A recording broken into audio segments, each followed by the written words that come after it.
Vivek Singh 390 cantt विधानसभा से Samajwadi party से प्रत्याशी के प्रस्तावक हैं।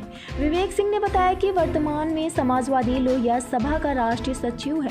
नामांकन की प्रक्रिया चालू हो चुकी है, लेकिन प्रत्याशियों की घोषणा जल्दी हो जाएगी। और प्रत्याशी कोई भी हो, मेरा बस यही कहना है कि माननीय आदरणीय अखिलेश यादव के चेहरे पर ही प्रत्याशियों का चयन होना चाहिए और समाजवादी पार्टी के पूरे संगठन को लगकर अपने प्रत्याशियों को जीत दिलानी चाहिए। भाजपा के उत्पीड़न से जनता को अगर कोई भी बचा सकता है तो वह समाजवादी पार्टी के मुखिया अखिलेश यादव के नेतृत्व में जनता के उत्पीड़न, प्रदेश का विकास, शिक्षा तभी मुमकिन होगा। परिचय दीजिएगा। मैं इंजीनियर विवेक सिंह 390 कैंट विधानसभा वाराणसी से आवेदक प्रत्याशी हूँ। वर्तमान में मैं समाजवादी लोहिया वाहिनी का राष्ट्रीय सचिव हूँ। आज नामांकन भी शुरू हो चुका है, अभी तक प्रत्याशी की घोषणा भी नहीं हुई है। हाँ, नामांकन की प्रक्रिया चालू हो चुकी है, लेकिन प्रत्याशियों की घोषणा देखिए जल्दी हो जाएगी। और प्रत्याशी कोई भी हो, मेरा बस यही कहना है कि माननीय विकास पुरुष आदरणीय राष्ट्रीय अध्यक्ष अखिलेश यादव जी के चेहरे पे ही चयन होना चाहिए। क्या जनता के बीच क्या मुद्दा लेकर जाएंगे आप? जनता के बीच में मुद्दे कई सारे हैं। एक बेरोजगारी पहला है, दूसरा विकास का मुद्दा है कि प्रदेश आज हम लोग का कहाँ पे है। अपराध का मुद्दा है, अपराध में हम कहाँ पे खड़े होते हैं, कितना क्राइम है। क्राइम रेशियो इंडेक्स अगर आप देखेंगे तो पिछले 5 सालों में इसने 15 साल के रिकॉर्डों को तोड़ दिया।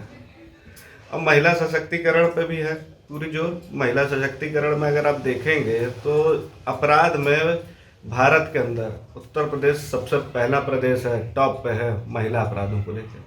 लेकिन देखा जाए तो भारतीय जनता पार्टी बोलती है सबका से सबका विकास। विकास आप भी देख ही रहे होंगे कहाँ पे है विकास। पूरे विधानसभा में आप चल के खुद ही जान के देखिए कि विकास कहाँ है। और आप बता रहे हैं कि महिला सशक्तिकरण को थाने पे हेल्प डेस्क भी बनाया गया है। थाने पे हेल्प डेस्क बनाया गया, लेकिन उससे पहले आप ये देखिए कि समाजवादी सरकार की तारीफ सन 2013 में माननीय उच्च न्यायालय ने की थी, सर्वोच्च न्यायालय ने की थी, सुप्रीम कोर्ट ने।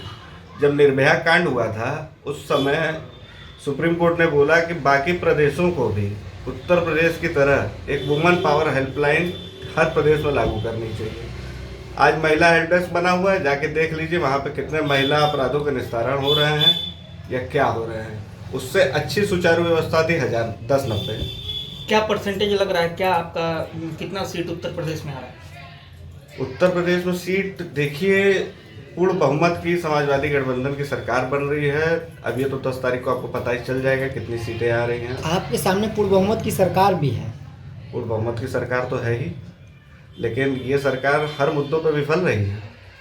जनता के बीच में रोष है। अगर आप चलें तो आपको पता चलेगा, इससे साल भर पहले एक जिला पंचायती के पूरे जो चुनाव थे उसमें जनता ने अपना पूरा मूड बता दिया था कि हम किसके साथ हैं, लेकिन इन्होंने सत्ता बल का पूरा दुरुपयोग करके वो चुनाव हाईजैक करने का काम किया था। जिसमें हाँ, उसमें भी अच्छा आपने याद दिलाया कि उसमें महिलाओं के साथ जो अपने अपराध की बात की थी उसमें महिलाओं की साड़ी तक खींची गई, लेकिन आज तक कुछ नहीं हो पाया, ना न्याय मिल पाया ना कुछ। जिस तरीके से आपकी पार्टी प्रत्याशी घोषित करने में समय लगा रही है, तो कहीं ना कहीं आपको ये नहीं लग रहा है कि वो दबाव में चल रही है? दबाव में नहीं चल रही है। माननीय राष्ट्रीय अध्यक्ष जी सोच के, समझ के और जनता का मूड समझ के प्रत्याशी कि या तो ये वेट कर रहे हैं कि भाजपा कर दे उसके बाद? नहीं, भाजपा से क्या, भाजपा के तो यही विधायक हैं जो हैं वापस रिपीट किए गए हैं। अब बाकी अब अपना देखिए। प्रधानमंत्री कहते हैं देश के कोने कोने से एक आवाज़ गूंज रही है। प्रधानमंत्री कहते हैं कि देश के कोने कोने से आवाज़ हुई, 10 मार्च को बीजेपी आ रही है।